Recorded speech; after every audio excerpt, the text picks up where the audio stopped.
Привет, привет, привет, песеры, с вами Морж, 11 августа, четверг у нас на календаре, а значит, конечно же, новые легенды появляются у нас в eFootball 2022 Mobile. Ну, как новый, такой пак у нас уже был, Konami, судя по всему, ничего интересного не придумали и решили его повторить. Тем не менее, это Барселона, за Барсу болеет огромное количество людей, мне вчера таких писюнов накидали за шутку про Барселону, я понимаю, что поддержка у Барсы огромная. Кроме этого, ребят, у нас появляется новый ивент-стартер, где нужно набрать всего лишь 3000 очков и можно получить до хрена ГП и опыта, поэтому советую и рекомендую, так сказать, обязательно это все дело пройти.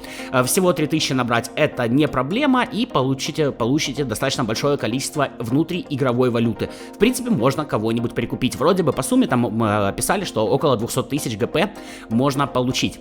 Ну а нас, конечно же, интересуют легенды Барсы. Сегодня у нас Иньеста, Клюверт и Альберт Феррер.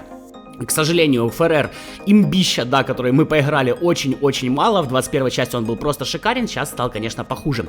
По Иньесте, вот этот наоборот, в 21 части он мне не нравился, но то, как себя сейчас показывает, допустим, условный Пирло, я понимаю, что Иньеста в 22 очень даже будет хорош, ну, по крайней мере, по статам. Ну и Клюверт, любимый наш таран, с хорошим пасом даже изначально, в принципе, его задача на поле именно получить мяч, оттянуть на себя защитников, собственно, при помощи корпуса и отдать передачу. Но, правда, по стилям здесь все печальненько. Не так, как у новых легенд, у которых 80, 70, 70. Ну, я думаю, вы знаете. Кроме этого, в паке есть потрясающий вратарь Облак. Для меня сейчас это номер один вратарь, собственно, в песе тащит как не в себя. Отличный Де Йонг, хороший Бускетс. В общем, половить тут есть кого. К сожалению, да, золото игровым путем сейчас в нашей игре не получить, только покупать. Поэтому легенды стали, ну, таким контентом для обеспеченных людей, назовем это так. У России, как вы знаете, с донатом проблемы, поэтому если ты хочешь задонатить на Android с российской картой, пиши в личку, мне в Телеграме, с этим делом я всем помогу, цены дешевле, чем в Google Play, в общем, по стандарту. Конечно же, ссылка на мою личку в описании и закрепленном комментарии. Сотни довольных клиентов, в общем, там все ок. Проблема решаема.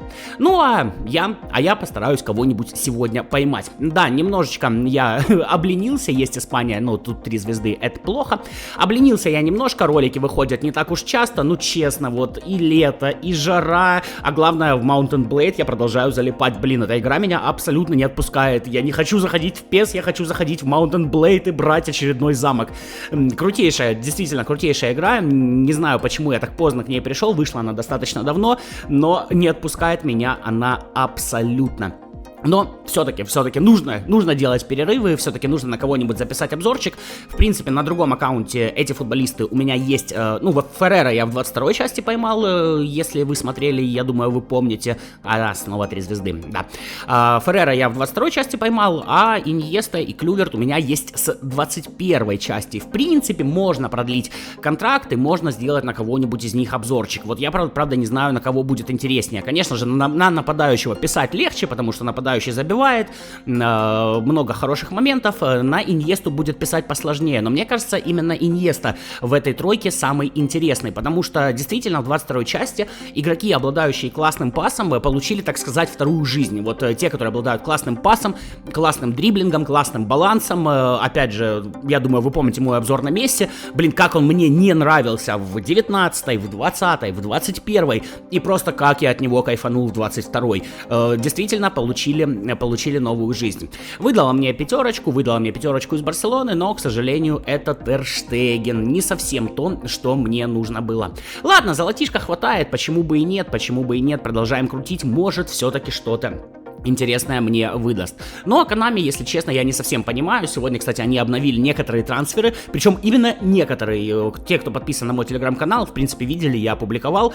Холланда, допустим, в Манчестер Сити уже перевели, а при этом Левандовский у нас почему-то без клуба. Почему он не в Барселоне, хрен его знает. Konami не понять. Причем, что самое интересное, это одну строчку кода переписать, да, приписка к клубу. То есть это делается максимально просто. Ладно, там просрать каких-нибудь футболистов не особо известных, но извините, Лева это звезда мирового уровня. Ну, наверное, стоило все-таки сделать по-нормальному и перевести его в Барселону.